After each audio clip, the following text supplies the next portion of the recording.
গিয়েছে আমার ঝিঙে দিয়ে মাছের ঝোল। তো চলুন এবার নামিয়ে নিয়ে আর আসছি।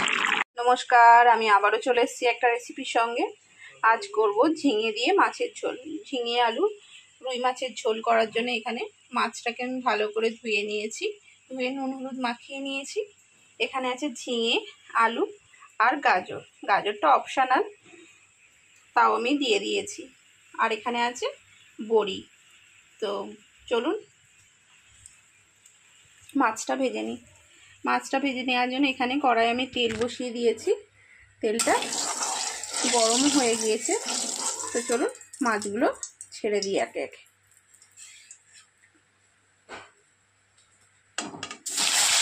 তো চলুন মাছগুলো ভেজে নিয়ে আসছি। ভাজা হয়ে গিয়েছে, এবার মাছগুলো তুলে নেবো। চলুন মাছগুলো তুলে নিয়ে আসছি। তেলের মধ্যে বড়িগুলো ভেজে নেব।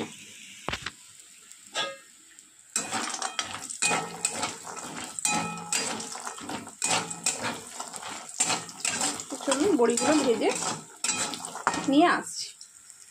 বড়ি ভেজে তুলে নিয়েছি। এবার ফোড়ন দিয়ে দেবো। ফোড়নে দিয়ে দেবো তেজপাতা, শুকনো লঙ্কা আর 5 ফোড়ন। ফোড়নটা ভাজা হয়ে গেলে আসছি। ফোড়নটা ভাজা হয়ে গিয়েছে, এবার একে একে আমি সবজিগুলো দিয়ে দেব।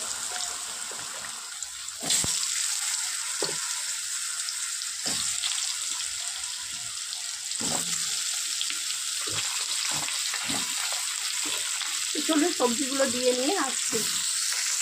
সবজিগুলো দিয়ে নিয়েছি। এবার এখন নুন দেবো না, যেহেতু ঝিঙেতে নুন দিলেই জল বেরিয়ে যাবে, তখন আর ভালো করে কষা যাবে না।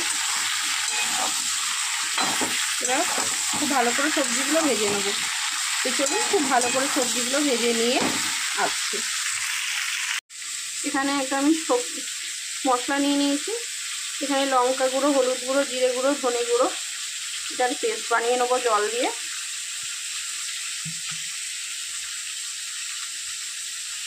এটা রেখে দেবো। চলুন সবজি ভাজা হয়ে গেলে আসছি। চলুন এবার সবজিগুলো ভাজা হয়ে গিয়েছে।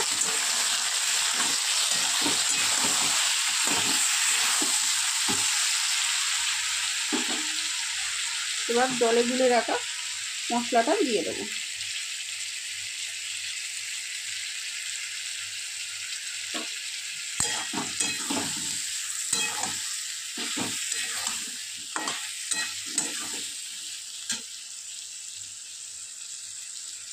এবার নুনটা দিয়ে দিই।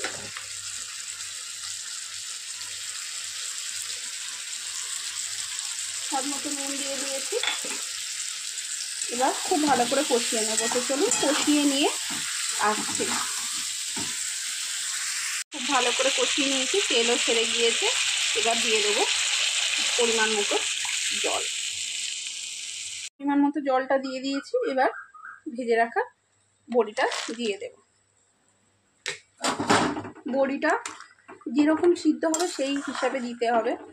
আমার বড়িটা যেরকম একটু বেশি সিদ্ধ হয়, তাই জল দিয়েই আমি বড়িটা দিয়ে দিলাম। আপনাদের মনে হয় যদি তাড়াতাড়ি সিদ্ধ হয়ে যায়, তাহলে বড়িটা পরে দেবেন, সবজি সিদ্ধ হওয়ার পরে।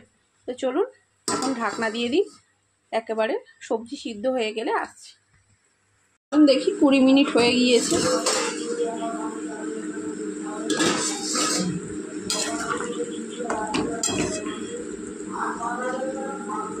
গাজর সিদ্ধ হয়ে গিয়েছে, বড়িগুলোও সিদ্ধ হয়ে গিয়েছে, আর আলু তো সিদ্ধ হয়ে যাবেই। এবার মাছগুলো দিয়ে দেব।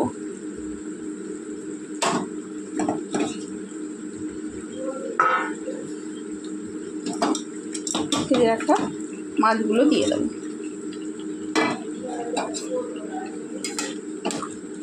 চলুন 2 মিনিট পর মাছগুলো দিয়ে 2 মিনিট ফুটিয়ে নেবো। ফুটিয়ে নিয়ে আর আসছি। তৈরি হয়ে গিয়েছে আমার ঝিঙে দিয়ে মাছের ঝোল। তো চলুন এবার নামিয়ে নিয়ে আর আসছি। তৈরি হয়ে গিয়েছে আমার ঝিঙে দিয়ে বড়ি দিয়ে মাছের ঝোল। রেসিপিটা যদি ভালো লেগে থাকে অবশ্যই লাইক, শেয়ার আর সাবস্ক্রাইব করবেন। আর রেসিপি সম্পর্কে কিছু জানার থাকলে অবশ্যই আমায় কমেন্ট করবেন, আমি তার রিপ্লাই দেবো। তো চলুন আজকের মতো টাটা। দেখা হবে অন্য কোনো দিন অন্য কোনো রেসিপির সঙ্গে।